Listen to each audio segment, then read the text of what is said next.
I don't know who you are, but welcome to the Irish Photography Podcast. Sit back, relax, and listen about cameras, gear, settings, stories, and all things photography. Join Dermot and Darren on Ireland's Best Photography Podcast. Let's go.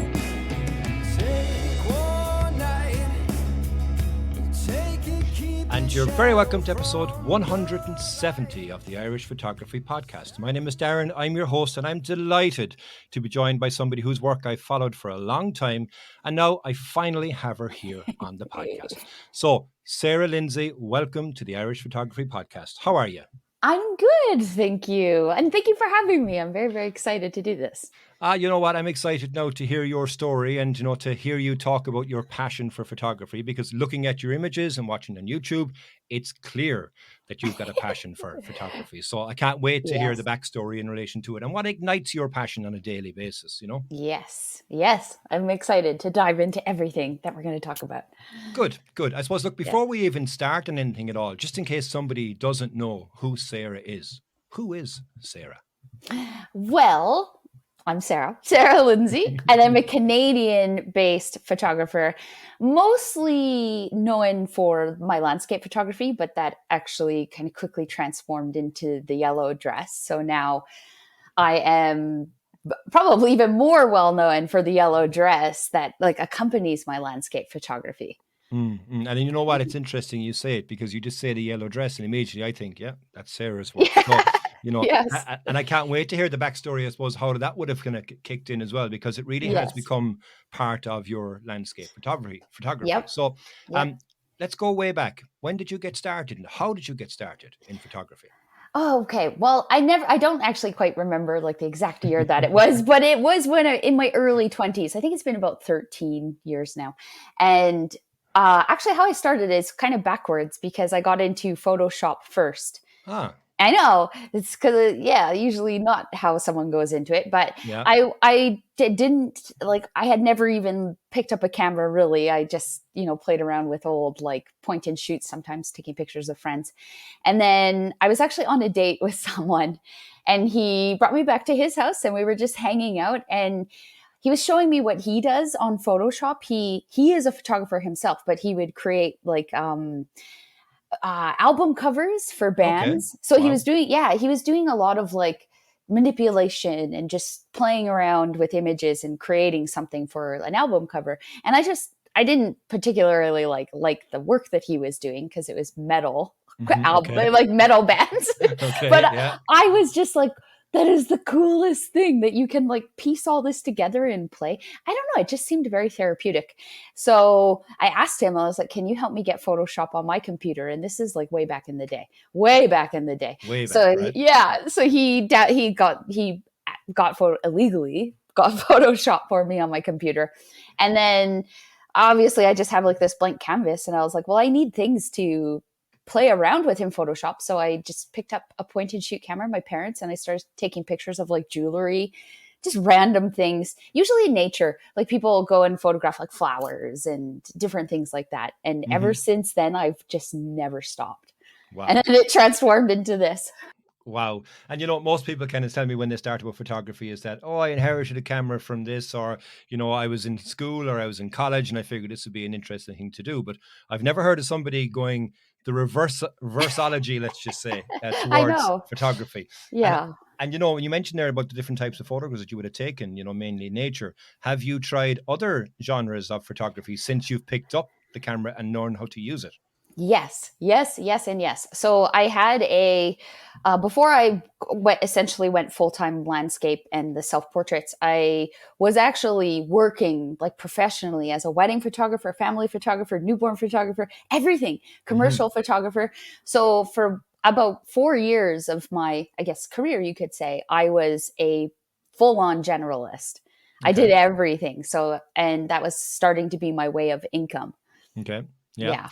And during that, I suppose, did you have a certain genre within that you enjoyed, or was it something that you said, you know what, no, I'm only doing this because it's a time me over to get back into the landscape again? I always for like the entire time that I've been a photographer, landscape has always been number one for me, just very obviously close to my heart. But I enjoyed them all, to be quite honest. The only one, because they all kind of play into the role of what I've evolved into today.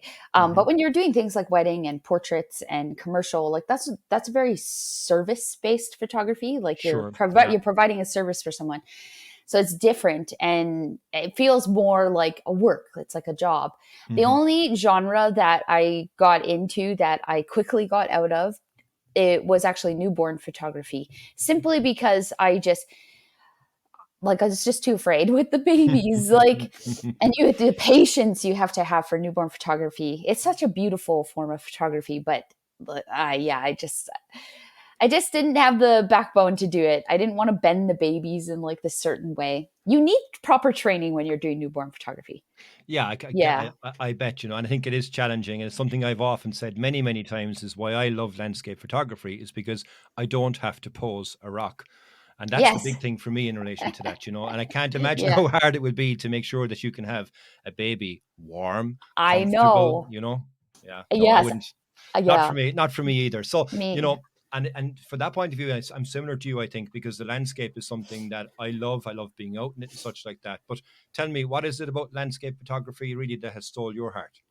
Oh boy. Well, when I started landscape photography very early on in like the experimenting days when I was trying to, find my path in photography.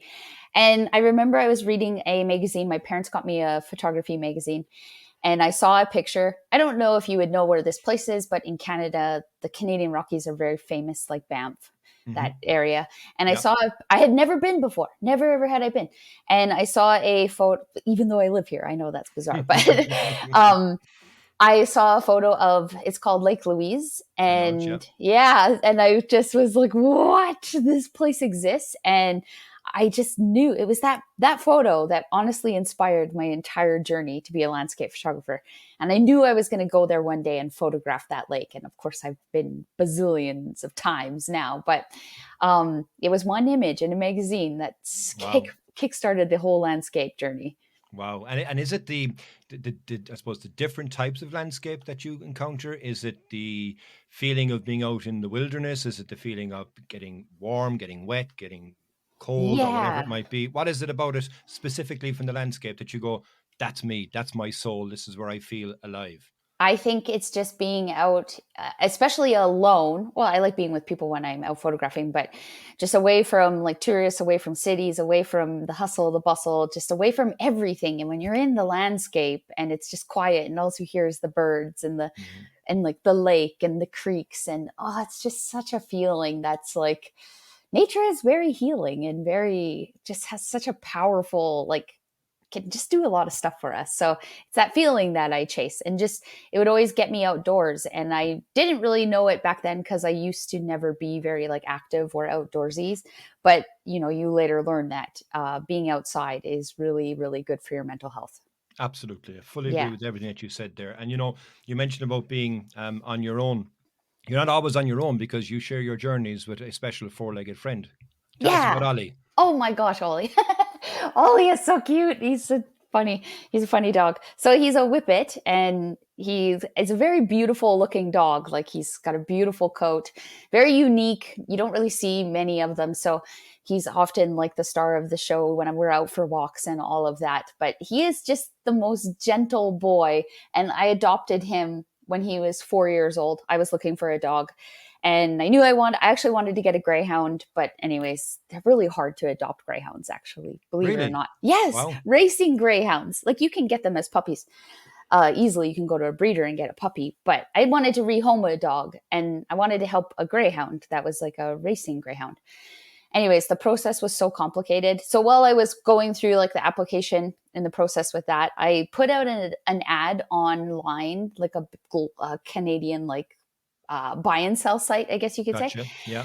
And I just was like, I don't know. I just had this feeling. So I just put out like a picture of a Whippet and I said I was looking for, it didn't matter if it was a puppy or an older Whippet. I preferred to have a boy and I preferred like a certain coloring. It's called brindle. That's like Okay.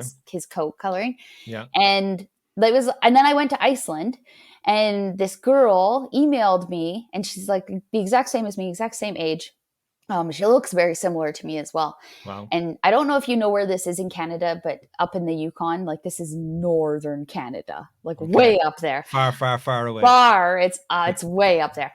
Very north in Canada. So she is actually from there. Anyways, she emailed me and said, she's like, I don't know what the chances are of this actually happening, but I have a Whippet and I just don't have any more time for him.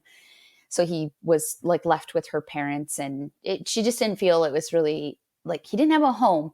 So she said, are you interested in taking him? And then I was like, yep, absolutely. And we just arranged that I would go pick him up. And because I was actually in Iceland, it was my ex-husband. He drove about 8 hours to meet her halfway to pick up Ollie, and then brought him home. And that was it. Me and Ollie have been inseparable ever since. And he's a very interesting dog. So Whippets are very tiny, skinny, very timid looking dogs. Their tail is often tucked underneath their belly, and they just look like big scared rabbits. And so Ollie is actually often bullied. Like every time we go out, he's been attacked by 3 different dogs. So he's had he's had 3 surgeries. And actually just recently, this was like maybe 2 days ago, I was in a bigger city with this fella, and we went for a walk, and I had Ollie on a very short leash. And then we passed this other couple. They were walking their very large dog, very large, and they had a really long lead on him. And as soon as that dog saw Ollie, he just came straight for him, grabbed him on the back, was trying to like rip into him. And I know, and I was just like, no, I'm not letting this happen again. And normally what you're supposed to do is both owners drop leashes and just let the dogs sort it out. But Ollie, like he'll die. There's no way. So I ended up I jumped on the other dog. Wow. I was like, no, I will gladly take the bite. Like, I don't care. I can't let this happen to Ollie. So he is quite the handful. He's like a child I have to take care of. So he's a really special boy. He has a very special role when we get to the yellow dress development, actually. Oh, okay. Because it's a couple of things you said there I just want to expand on. I mean, in Ireland, we have a huge culture for greyhound racing. And unfortunately, there's also a problem with that, is that when dogs aren't winning, then they're effectively just abandoned. A lot of the dogs actually, believe it or not, go to Italy because the Italians love the greyhound breed because they're slim. Whippets are also something which is very easy to come by here in Ireland because they're generally used as a hunting dog. Yes. So they work with a terrier. So a terrier will go in and chase out a rabbit, and then the Whippet will go and catch that. So it's interesting in regards to the differences between different countries and obviously with the dogs. But that was the first thing. But the second thing you mentioned here in relation to, being out with the dog, and it's obviously tying into the next thing, which is perfect because I wanted to talk to you about next, which was the yellow dress. And I kind of wanted to figure out, where did that kind of come from? How did it come from? And now I want to add into that is, what's Ollie's role in regards to the yellow dress? Okay, so how did the yellow dress evolve? I kind of break it up into 3 chapters. I actually have a book. I have a book coming out about this, like a photography book. And have we got an exclusive here on the Irish Photography Podcast? You do. Coming. There we go. There's a book coming. I just have to find the hardest thing. Like I have the whole book. It's done, but it's finding the print, like a good quality printer.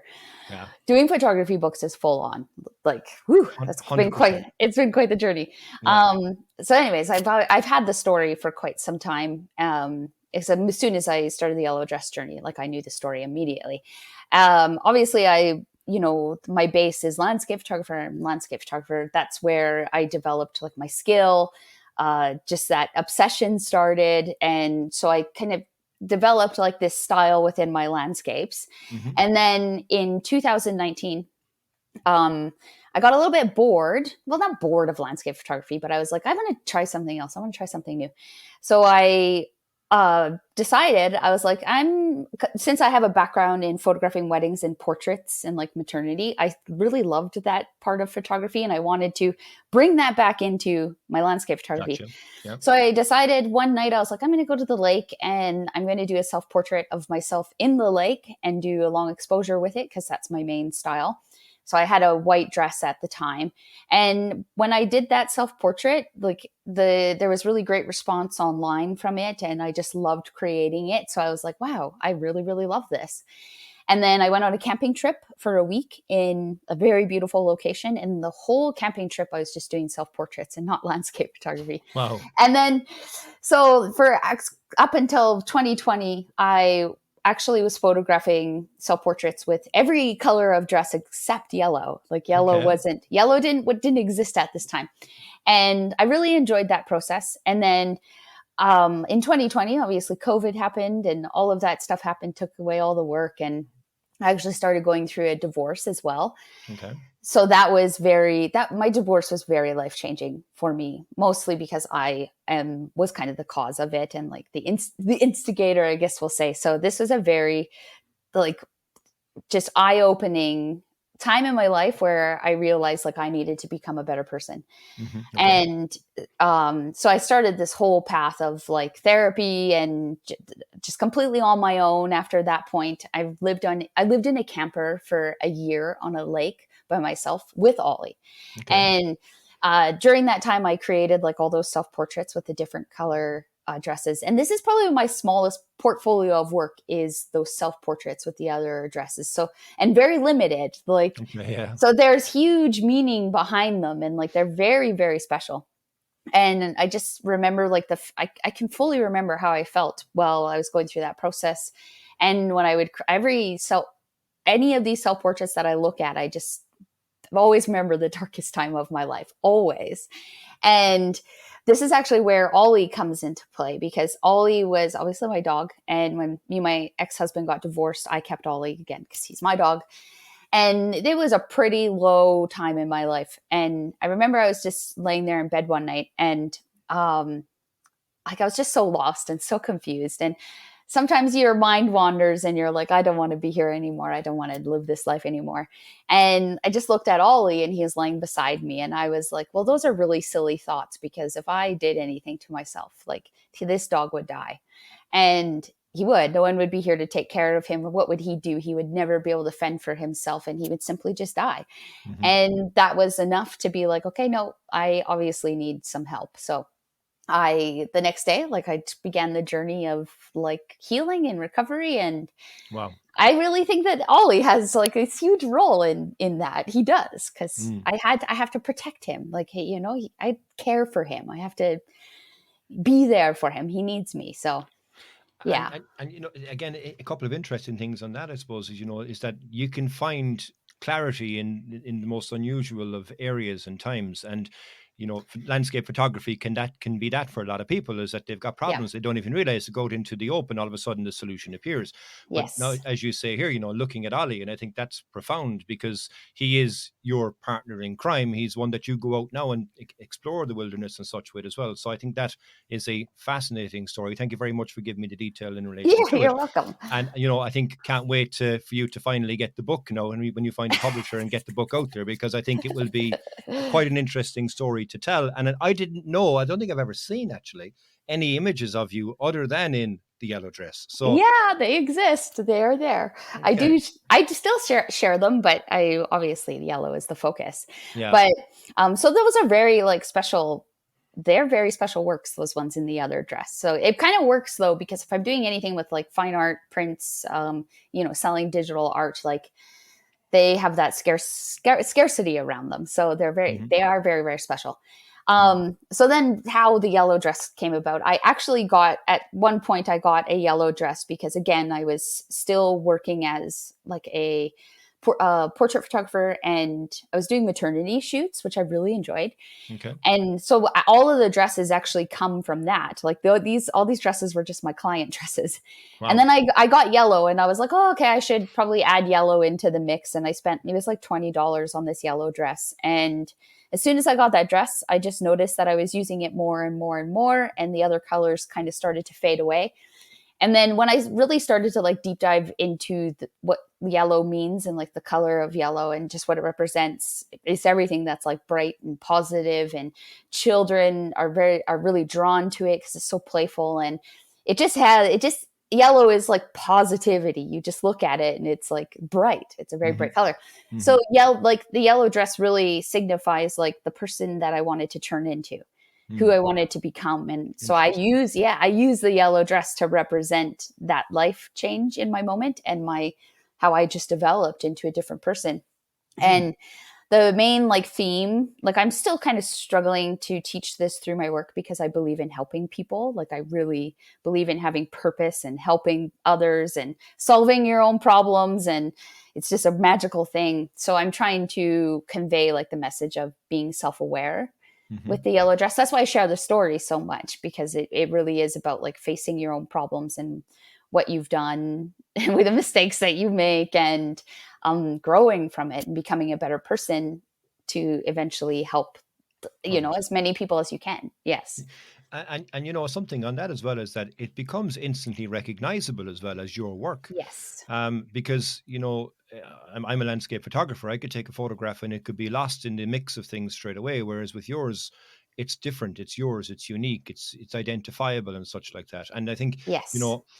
what I want to do is I want to take a quick break. But when I come back, I want to ask you, and this is tying again even nicer into that, is about our own style and how we develop our own style. And I think Yes. the yellow dress has become synonymous as part of you and your photography. So look, what we'll do there, Sarah, is we'll take a quick break and we'll be right back. And I want to get into more detail on that.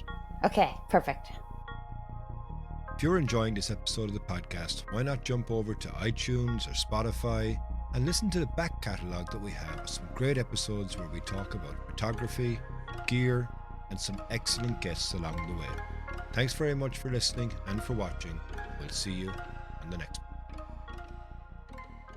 And you're very welcome back to the Irish Photography Podcast. So, Sarah, like I said before the break there, and I think, it's something that I'm really interested in hearing your take on, is how important do you think it is to form your own style in photography? Woo. Well, I think it's very important. If you really want to, for so many reasons, like if you want to be able to monetize, if you want to have a recognizable style, if you want to be known for something, you do need to create your own style in photography. But how you really do that is by kind of following others until eventually you develop your own. And most people get really lost at that part. Like they don't know how to do it.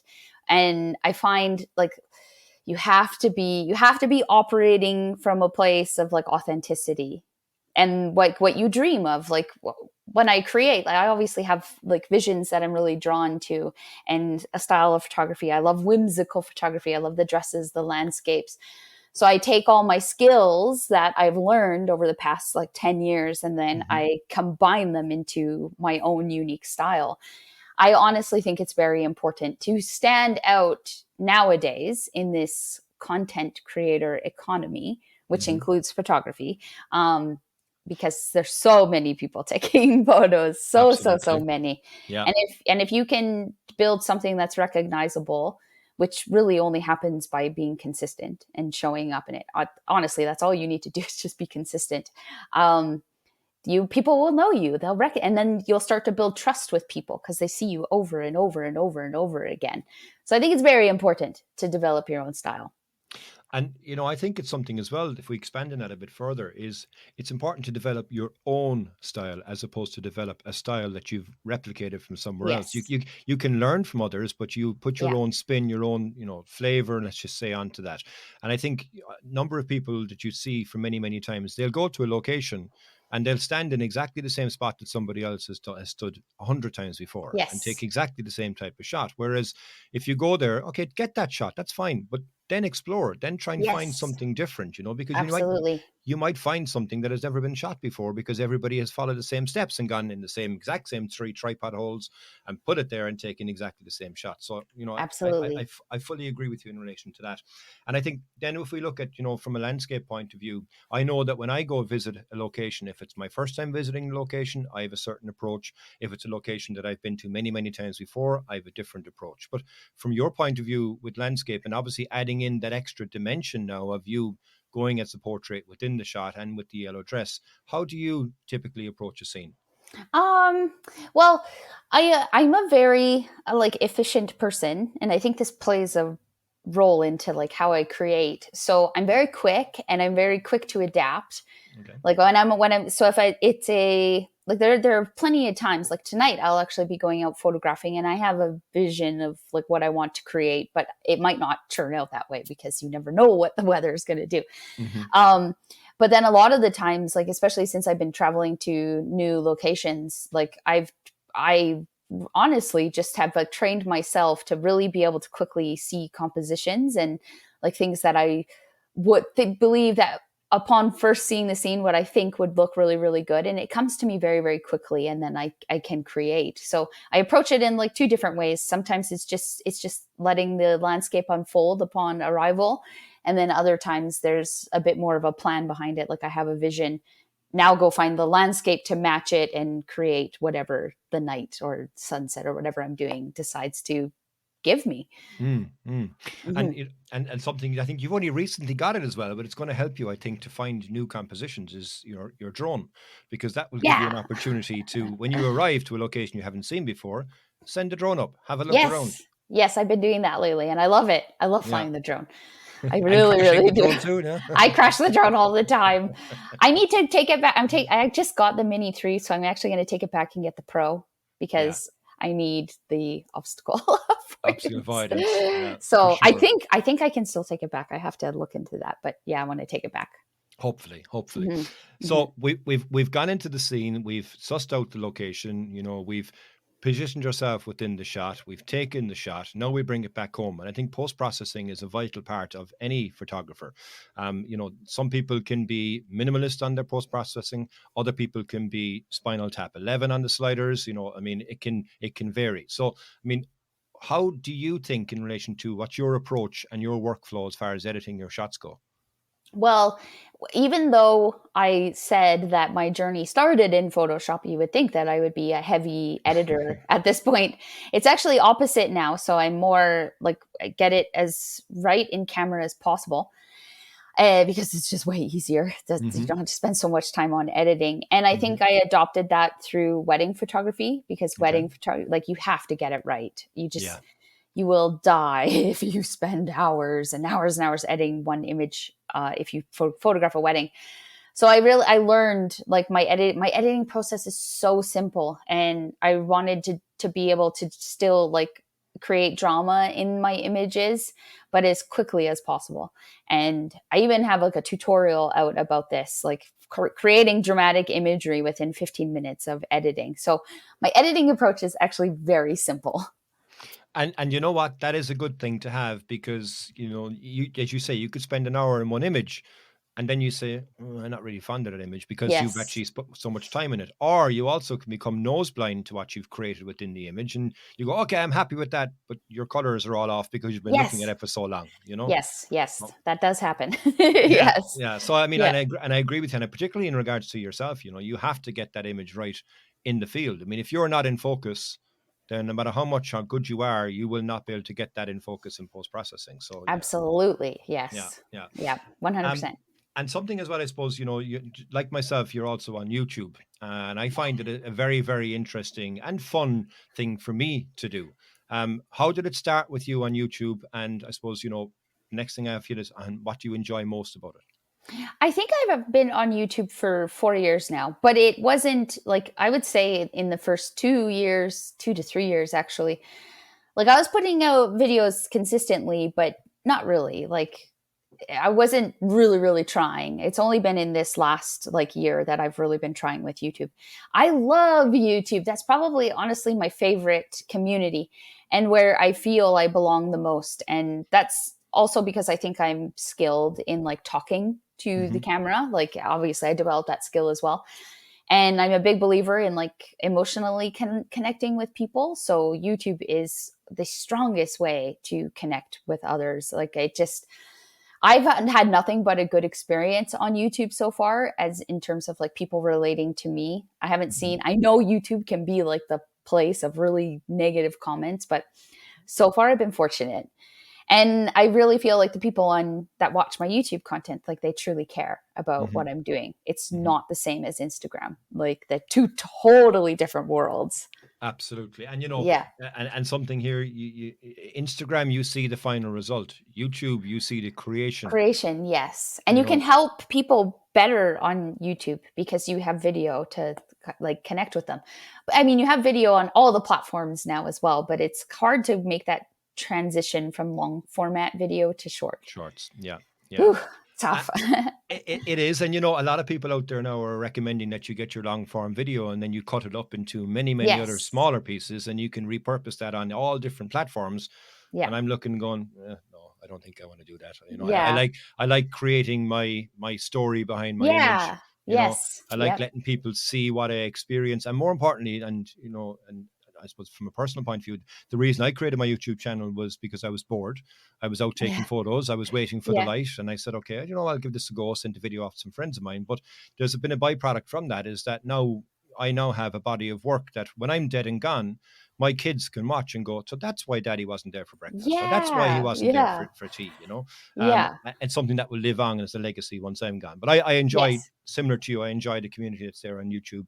Yeah. And I actually enjoy putting the video together as well, because we have another creative release. Yes. Yeah. It's fun to create a story. It really is. It's about storytelling. Yeah. It is. And also, people can see an image, like you see this stuff on TikTok or whatever, or on shorts, like the Instagram photograph versus reality.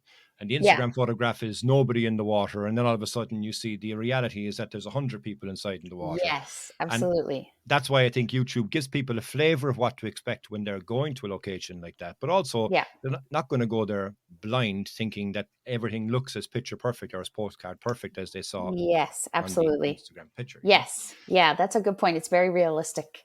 Yes. And I suppose, speaking of realistic as well, I mean, look, you give people an opportunity to shoot out in the field with you in workshops. So tell us about these amazing trips. Well, so I've been doing tours it's probably been about 4 years now. I kind of limit them to 4 a year, and because usually they're international. Like I just was teaching in New Zealand and California and Iceland. So I always work alongside another photographer. And I really, really enjoy that because I think there's just so much added value to the participants when there's multiple creators teaching you. But now it's actually started to evolve when I'm on the tours. Like my main thing was that I was teaching landscape photography, but now I'm letting people photograph me in the dress. Okay. And we're practicing like portraiture, and I'm teaching them that as well. So that has been really cool to see evolve.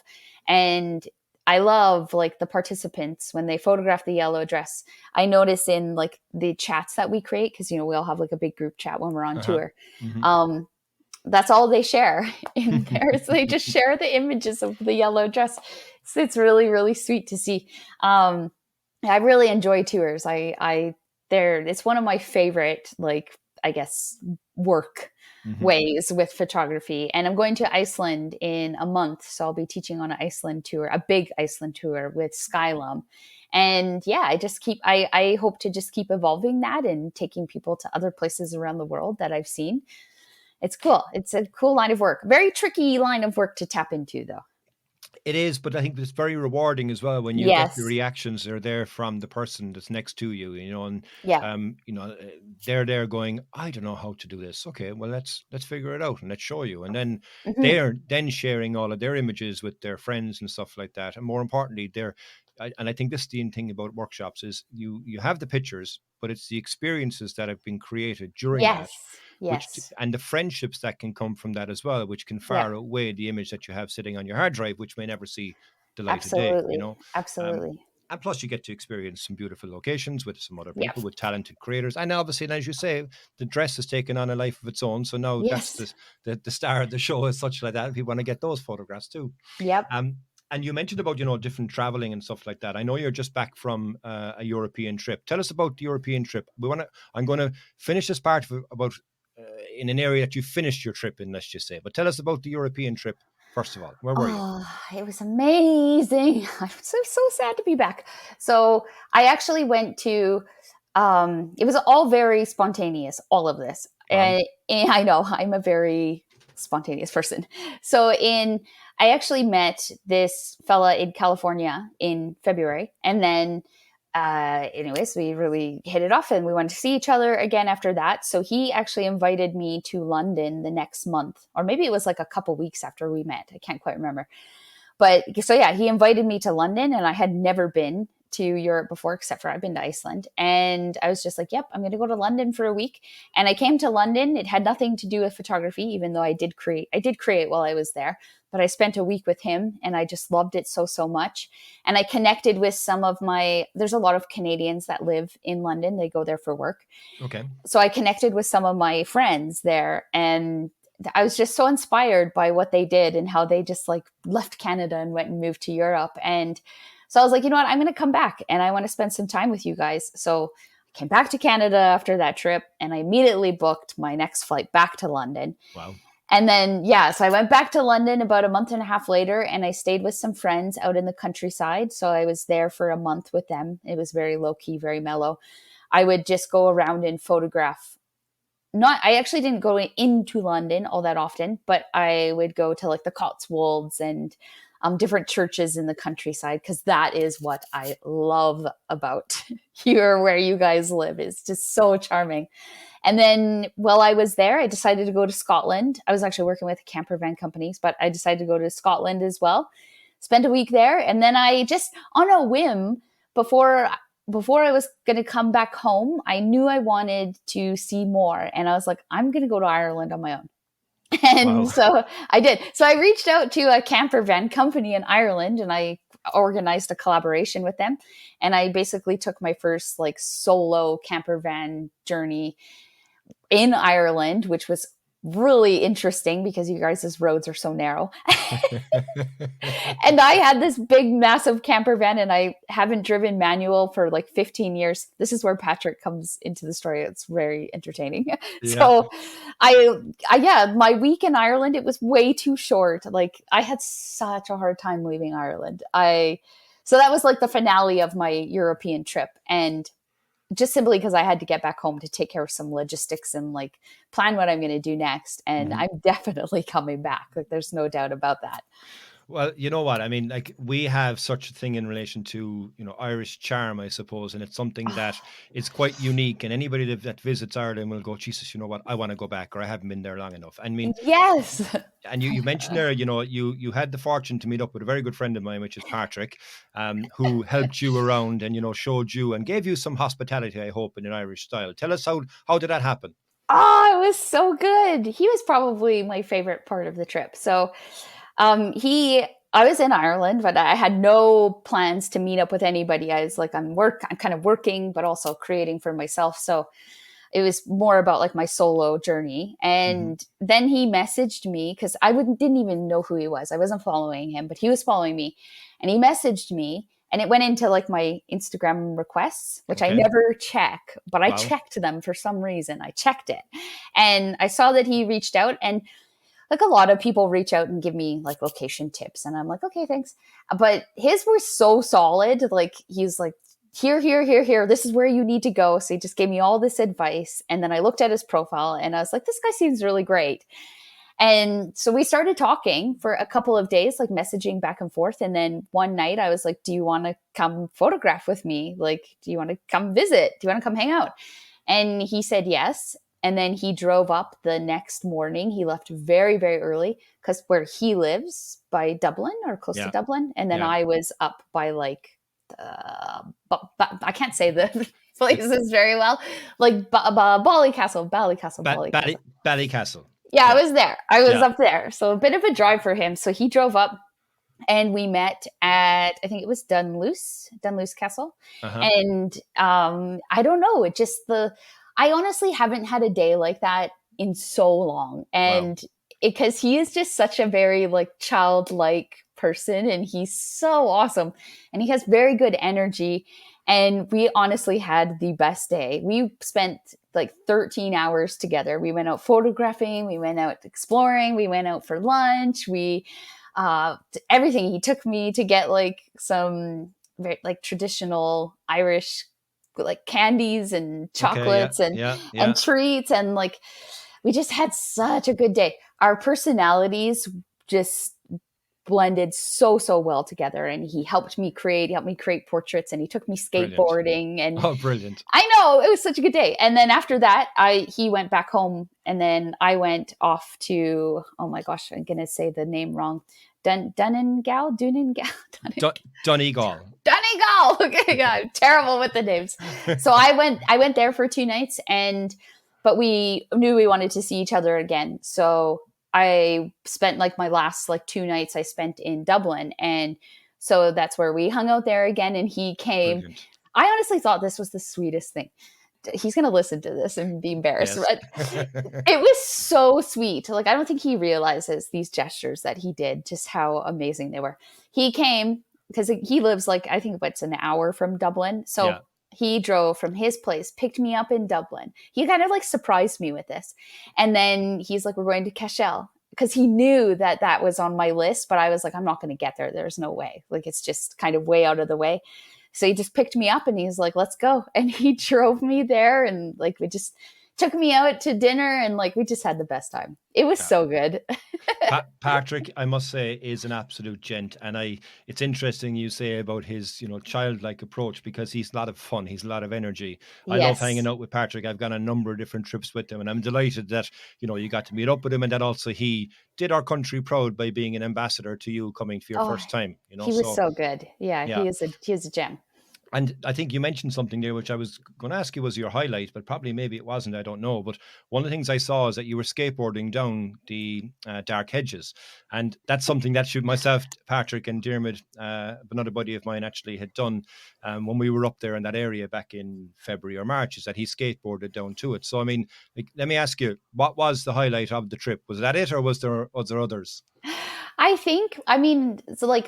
So photography wise, the highlights were obviously, there was actually all the castles that I photographed. That was my favorite part. Mm-hmm. Oh my gosh, Kinbane. Oh, just incredible. It's like a playground for photography, especially when you're doing portraits. So photography wise, those locations were the highlight for me, but the real highlight of the trip, honestly, was spending time with Patrick. Wow. I haven't had that day with someone else in so long. And the skateboarding down the dark hedges, that is, he might kill me for this. He might, I don't know, but it was adorable. He was so cute. And again, just his energy, and he's just such a good, he is a gem. He is such a good soul. Yeah. Yes. He's a legend. Yeah. He was the unexpected highlight of Ireland for me. Good. So it left you, I suppose, with a taste that you were hungry for more to experience Ireland. So when are you coming back?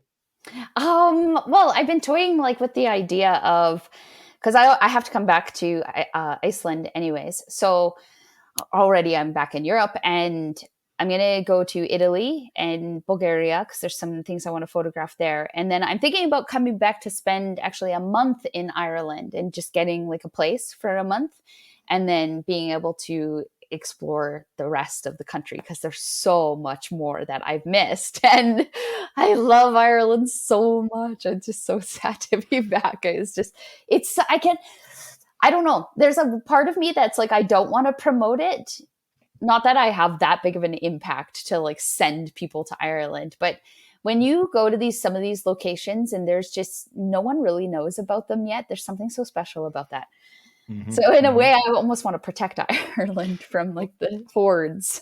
Well, you know what? It's funny you say it, because, Ireland is like a little hidden gem on the west coast of Europe, right? Yes, on the Atlantic. And most people, they go to Iceland, or they go to the Faroes, or whatever, they go to the Dolomites. But I've been saying it for years, is that Ireland has everything except for rainforests and deserts, right? Yes. Now, our mountains, some people would only call hills. I mean, our mountains are 1,000 meters, our highest mountain. But at the same point, you've got such a diversity in such a small area. But don't let the small size fool you, because as you mentioned, the roads are small also, and it can take you a long time to get to certain areas, Yeah. People go, I'll have Ireland done in a day. Yeah, you will. Yeah. Yes. Yeah. You won't. Yeah, that's true. I think maybe what's different for us foreigners about photographing in Ireland, but you find this in Scotland and London and that area as well, is the castles and the churches. We don't have that over here, and that that's ultimately what I wanted to photograph. And there's just something so special about those places, like the history behind them, what they can add to your composition. So for me, it's the castles, like the ruins. Sorry, Patrick always was like, they're not castles, they're ruins. Ruins. I'm like, yeah, but look at them. Like, it's just, these are incredible. So that was my favorite part. And, you mentioned there about adding to the images. Some of the shots that you got in Dunlewy is unbelievable. Well, thank you. The way you positioned yourself in the broad window in relation to it as well. It just fit perfectly, That was incredible. Yeah. And I must say a hat tip to you because, like I said about YouTube, it gives people the behind the scenes story. You walked barefoot across all of that shingles. And I'm like, I know. Is she insane walking barefoot? Yes. But you did it, fair play. And the shots turned out wonderful. Thank you. Yeah, that was the last thing that I created there was, I can't remember what that church is called. It's not the church. Dunlewy. Okay. I thought it was called the Church of Ireland for some reason, but anyways. It's a part of the old Church of Ireland, which would have had a number of churches around Ireland, but that's Dunlewy Church there. Okay. That place, why I was so like amazed that just how or this is where I realized the hidden gem that Ireland is because I went there. You have to drive down this like very narrow road that's like, I'm going to run into another car. And just that there was not one single person came when I was there. And I was like, where the heck are all you people? Like, this is incredible. So I just felt very special to have that moment on my own. But it's also a cemetery, so it was a little spooky. Yeah, it is. It is a cemetery, and it has some really, really old headstones as well that are all around there. Yeah, that was scary. Yeah, tell you how old the whole location is. But I mean, that whole area of Donegal is absolutely incredible. Yeah, it is beautiful. And so many stories as well that people would have, from visiting there. Because right behind that, you've got a place called the Poison Glen. Yes. Which, again, there's a story behind that. I don't know the story. I'd have to find it out. But there's a whole story behind that as well. And a lot of ancient things for centuries old. So the key thing for me, as you said, and it's interesting you picked up on it, is that there's nobody else. And it's rare that when I'm going out taking photos that I'll see somebody else with a camera. I'll see tourists and stuff like that, general. But most tourists will arrive in a place, they'll spend 4 hours to drive there. They'll spend 7 minutes and they're gone again. Yes, that is true. That is true. Whereas with photography, we spend a bit more time there. I mean, okay. So look, Sarah, that has been a fascinating insight in regards to, your approach to photography. I've learned quite a lot about you and, your photography as well. What I want to do is I want to take my final break because I've got 3 questions I ask every single guest. And I'm really excited now to hear your answers to those 3 questions. Okay. So I'll be right back after this. If you're enjoying this episode of the podcast, why not jump over to iTunes or Spotify and listen to the back catalogue that we have with some great episodes where we talk about photography, gear, and some excellent guests along the way. Thanks very much for listening and for watching. We'll see you on the next one. And you're very welcome back to the final part of this fantastic episode today. And I'm really excited now, Sarah, like I would have said, to hear your answers to my staple 3 questions. My first question is, tell us a funny photography story. Okay, well, this is an easy one for me. So because I do the self-portraits, like I'm often putting myself into a lake. And so far, well, up until this funny story, I've been very lucky to not have any like mishaps in the lake or whoopsies. But there was this one evening I went out. I was actually filming for YouTube. So this is a YouTube video and I call it Self-Portrait Gone Wrong. So I had this like vision of this scene in Canada every autumn. We have this this really cool phenomenon that happens. This one lake in particular rises really high. And I don't know if you follow maybe like Adam Gibbs, or of course you would follow Adam Gibbs. You're going to be working with him. I don't know if you've ever seen his work from the Rockies of like these trees submerged in water.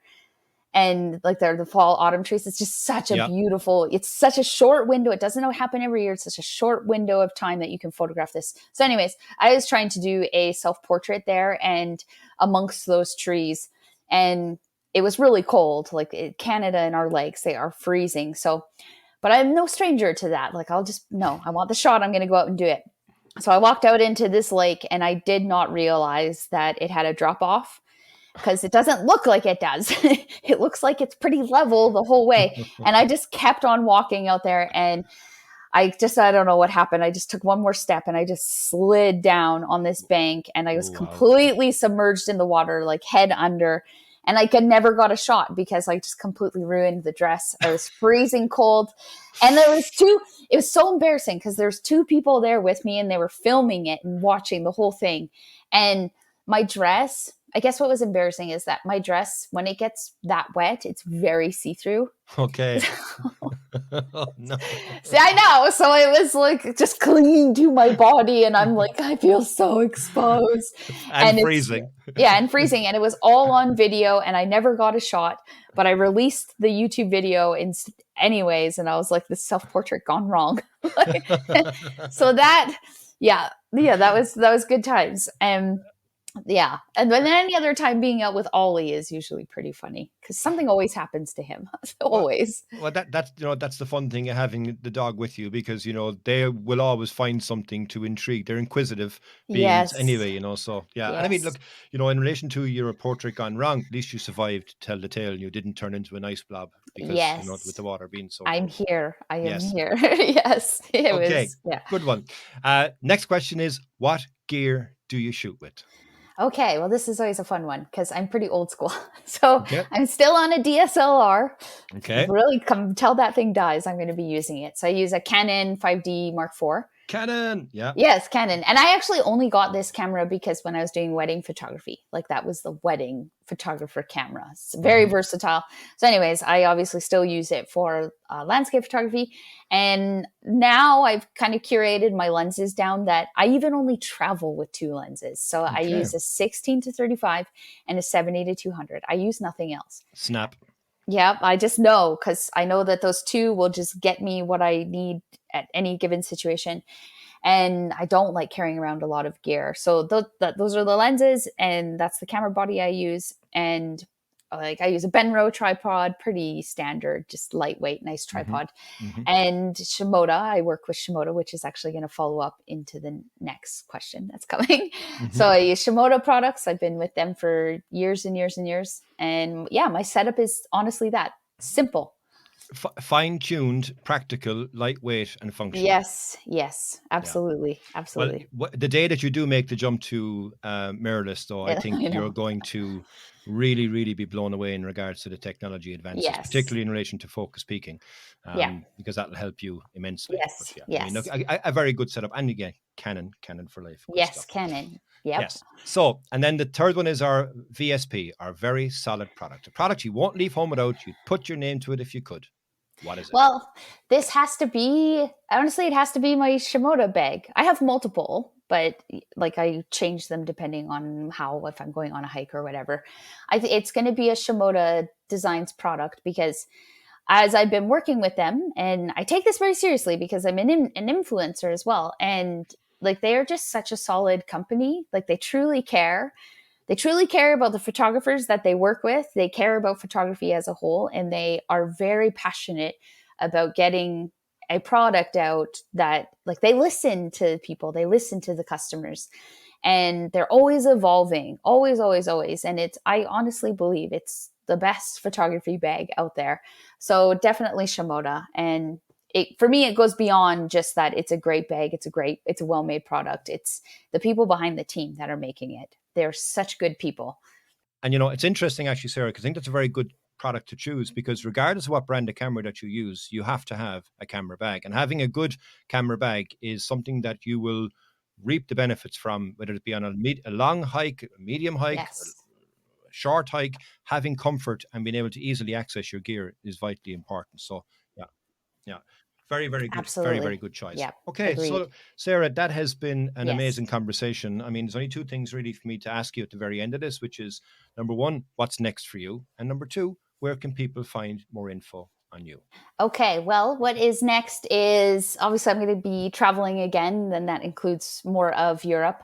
And a place that I'm actually I've been obsessing over lately is this place in Italy. I'm very bad at pronouncing European names.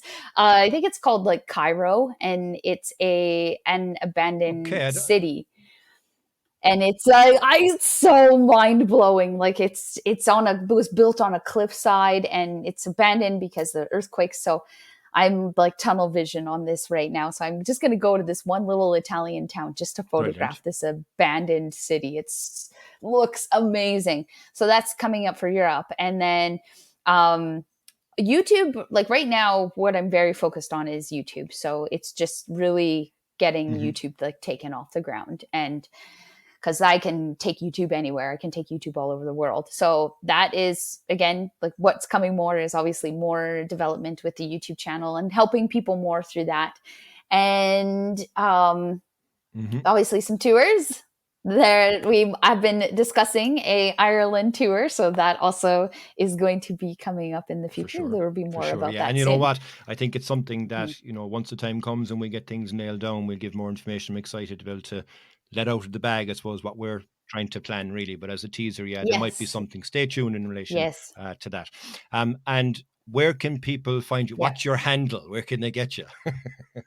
So, well, the best place to find out all details, everything about me is my website, which is www.saralyndsayphotography.com.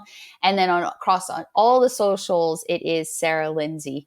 And I would say you want to go to YouTube first. Good. Yeah. Well, what I'll do is I will put all of the links into the show notes so that people can find you and see the wonderful images that you create, watch the fantastic videos that you have, and follow along on your journey as you continue to evolve and, improve your skills and help people along the way. Yes. Sarah, it has been a fascinating conversation. I think I've said that a couple of times anyway during this podcast as it is. Thank you very, very much for your time to come on and talk with us. I think people are going to really, really resonate with you and resonate with your story. And I can't wait to the day that we can welcome you back onto Irish shores. Yes. Oh, I'm so excited. Yes. Thank you for having me. It was wonderful. I love chatting. Thank you. And I always end every podcast with a phrase in Irish, which is Irish for bye for now. It's Slán go fóill. So Sarah, from me in Ireland to you in Canada, Slán go fóill. Oh yes. Goodbye. Hey guys, if you dig what you're hearing, why don't you jump over to iTunes, Spotify, or wherever you get your podcasts. Give us a 5-star rating and don't forget to share with your friends. With all that done, we'll see you next week. And remember, keep shooting.